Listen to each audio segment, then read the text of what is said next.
State of the Youth Address 2024 of Barangay Kutud SK Council is one of the platforms that we can have para ma-showcase yun kanila, no?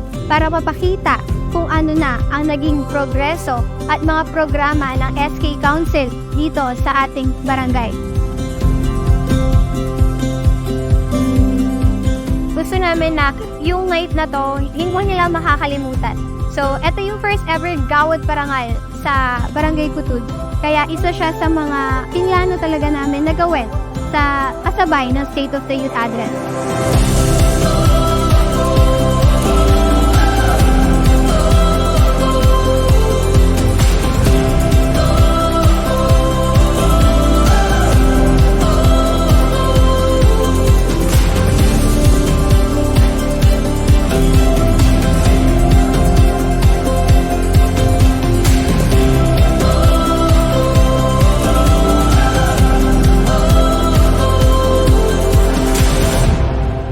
Sana ay magpatuloy tayo sa pagsuporta sa bawat isa at sa ating mga programa para sa mas maunlad at mas makulay na kinabukasan.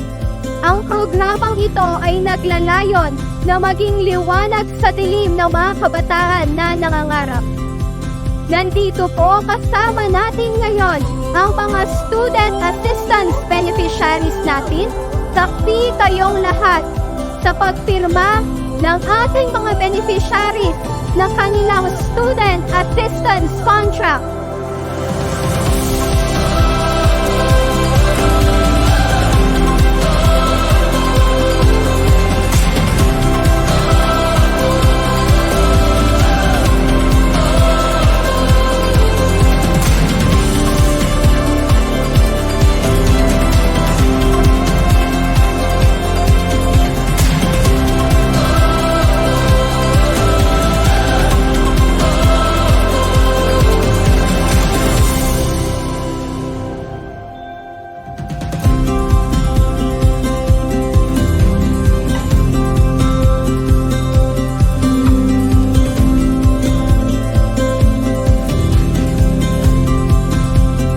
Sama po nating buuin ang isang maunlad at masiglang komunidad.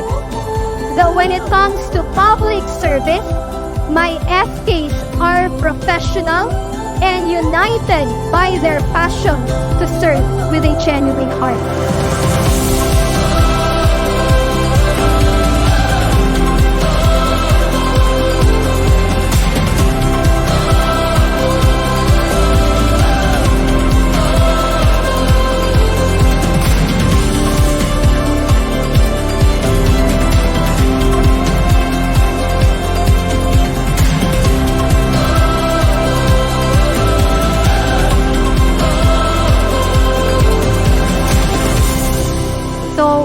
Nag-send kami ng mga messages sa mga tao na involved sa school, nakipag-coordinate kami sa school when it comes to their awardees.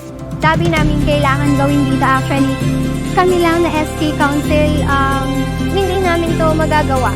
Pero sa tulong ng mga volunteers namin na youth dito sa Barangay Kutud, na isagawa namin yung State of the Youth Address namin ng maayos. So gusto kong magpasalamat sa mga volunteers namin na youth, sa CYA, sa technical team ko, of course sa school, sa pagpayag sa amin na dito ganapin yung venue namin sa State of the Youth Address 2024.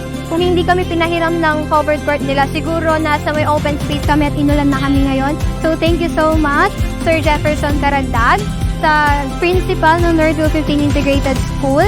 Gusto ko din magpasalamat sa principal ng Kutud Elementary School for coordinating with us sa mga awardees nila.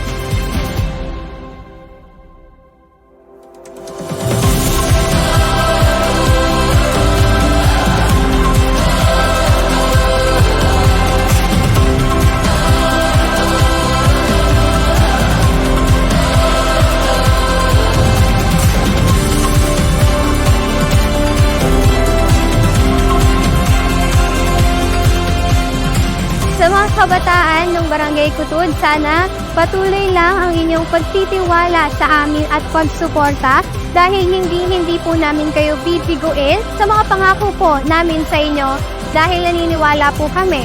Ang pagluklok po namin dito ay hindi para sa aming mga sarili, kung hindi para bigyan kayo ng isang maayos at progresibong gobyerno.